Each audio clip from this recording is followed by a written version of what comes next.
Hello, Odysseans, and the subsequent YouTubers are also watching this. But anyway, I'm your host Baron, and today we're going to be talking about obviously the title. You know, something that's always bothered me since Kick's foundation is just the press has gotten for the most part. Even with it starting being from gambling, that does give warrant to it. But even the modern sentiment on it is, oh yeah, it's a bunch of crazy people, and that's mostly helped by either YouTubers, some ad or press to just get them more attention, which will be good in theory, but also doesn't help the people that are just decent streamers or nice streamers that are also on the site. They just don't get enough attention. That's where I come in. Originally, I had 5 that I wanted to talk about, but did not waste y'all's time, and this format gives me a lot more to talk about for each one rather than just, oh yeah, this streamer exists, go follow them. So that's more or less what we're doing. We're just talking about them for a bit, but I'm going to more show them behind me, and we'll just talk about them from a general perspective.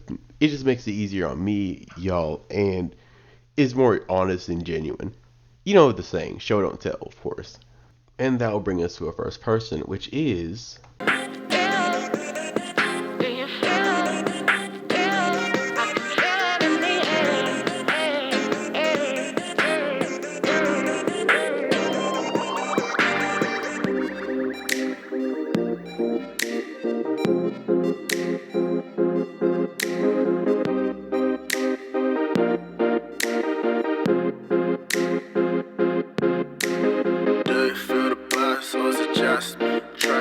something in the air just above me. Something like a dream state. You call it a clean break. Do you feel the vibes, baby? Do you feel the vibes? sofibear, or Sophie for short, is a Swedish streamer that actually was a Twitch streamer at one point. The problem with Twitch, though, for the most part, at least for a lot of these smaller ones that I'll be talking about, suffer from Twitch being super bloated. And what I mean by that is there's almost hundreds, if not thousands, of people in certain categories. So even if you are small and do separate yourself, there's no way you can actually get enough attention to properly grow at a good pace. So what ends up happening is good streamers just end up either leaving or just be caught in the trenches, basically. Even to the degree of Sophie in this case, because she actually just got 3K as what, Thursday, which was only a few days ago, by the way. And she originally had 800 last year on Twitch. So, put simply, you can grow really fast if you're on Kick. You actually have something to separate yourself. Now, I know you're probably saying, 3K, that's not a lot at all. That's borderline nothing. But you have to realize there's about 3,000 people total streamers on Kick. That's not a lot. And as a result, 3K is a lot for streamers over there, with only the very, very top few getting over 15K followers. So for the most part, a lot of the people on the top half have over 15K, and then there's the lower ones that have 3, 5, sometimes 1K. It really varies. But I think what most people have said, or at least what separates her and mine and several other people's opinion, is just how genuine she is. It feels like you genuinely feel the emotion, which seems like a rarity when it comes to streamers nowadays.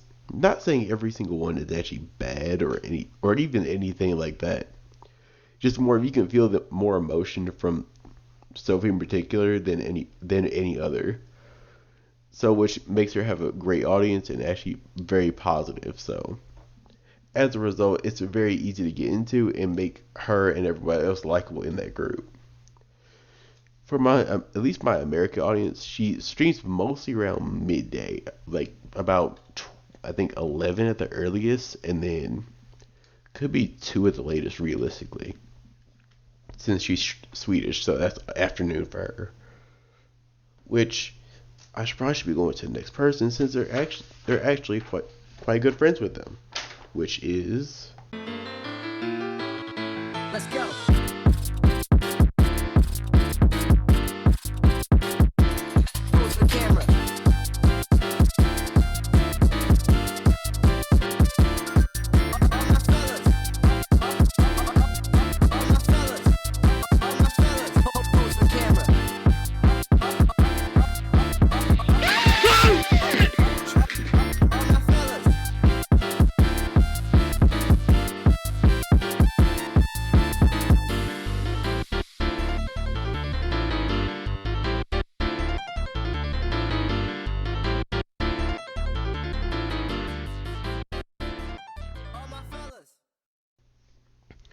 soulken, or Ginge on some sites, is a variety streamer which can cover anything from YouTube videos to monkey at one point, but he's now off of it, as he should, because the monkey streamers are kind of odd overall, but that's just my opinion. But he is a good variety streamer that covers pretty much anything under the sun in some cases, so that's nice.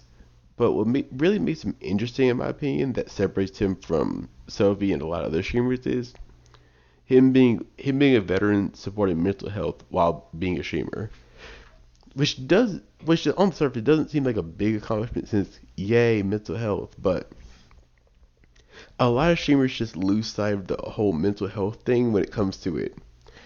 And I'm not saying this just out of the blue or anything, or just making this up, since Erica is kind of a good example of this, where he went off the rails, and it's honestly a sad story for everyone. But putting you first is really important when it comes to being a streamer, and I think soulken actually really does understand that, or can. And that, and also supporting other streamers that are also on Kick, and multiple streamers can tell you that he's actually a good influence. Along with this, he was also a Twitch streamer at one point, bigger than Sophie was at the time, but not actually as universally influential as he is now. Now, I think he had either 1K or just under 1K. Now he's at 800, getting to 1,000 as we speak. Most of you, if you had the question of why is it smaller, or at least if it's smaller, then isn't that a bad thing? Not really, because it doesn't mean the retention goes down. All that means you're picking up, for the most part, your old audience, bits and pieces of your old audience with a lot of your new audience. And the new audience ends up being more active depending on who you pick it up from. So it's a smaller audience but more active, along with the fact that he's still growing because he hasn't streamed as much as Sophie, for example. Same with the next person, but he's actually been foreshadowed a bit in the clip I'm talking about, because so he got his own Funko Pop recently, which means he is growing at a decent rate. And then also our next person, which is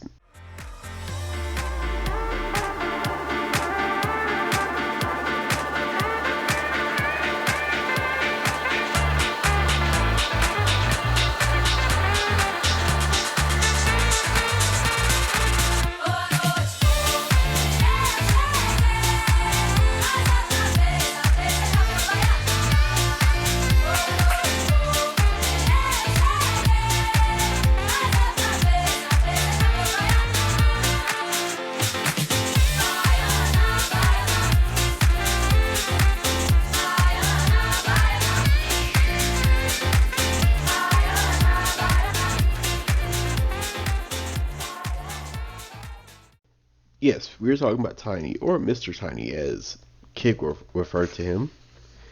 He is also a good friend of soulken, so all of them are friends of each other, but obviously not super close friends, since if it was like that, they would have one channel. But they are pretty close to each other regardless, because they're also very supportive of each other, which is probably the benefit of all of them, since they're very helpful, friendly towards each other, and just overall show a good view of Kick as a whole.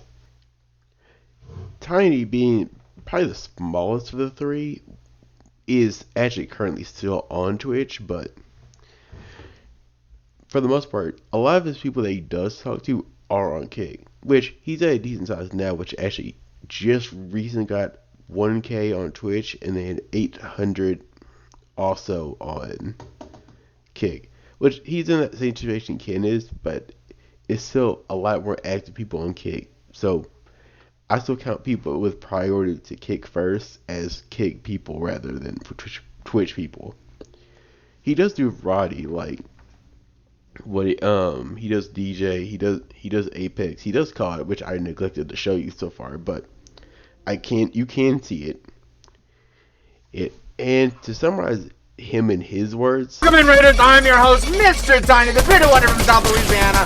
I'm push positivity 24/7. the only active theory I have on why Tiny has a smaller mount, other than just the fact that Kix is overall smaller at this current point, is because he's also a father since he's actually much older than the other two on this list. Or at least has a family. So for the most part, he's also busy with his real life stuff, as most people would be in that scenario. Which is honestly pretty nice since obviously when you have less attached to you, you have more variety and have more fun with it. So you can be along for the ride much more often, and it pretty much shows through his content since it's fun. It's fun to be around. It could be with a good amount of variety. So you just see him play games naturally, kind of like being with a friend. He mostly streams after Ken for the most part, so usually that's almost late night going into 10 p.m. I'm not really sure exactly when, since that could also vary, and he's not as consistent as the other two, for the reasons I mentioned before. But as long as you can also follow him, I have all the descriptions underneath. So yeah, I do recommend every single one of them. Obviously, since I get this video, and you can see what I'm talking about through actually them with the audio in their live streams. Since obviously seeing the background footage is nice, but it's not the same experience as actually being there, you know? And go see the site for yourself. I'm not just making things up, obviously, and if I was, you could actually see it. So yeah, watch them. I have their channels in the description, so go watch them when you can. I already told you the times directly, so yeah, enjoy that. As for Baron, I am out, and I will see y'all guys next time.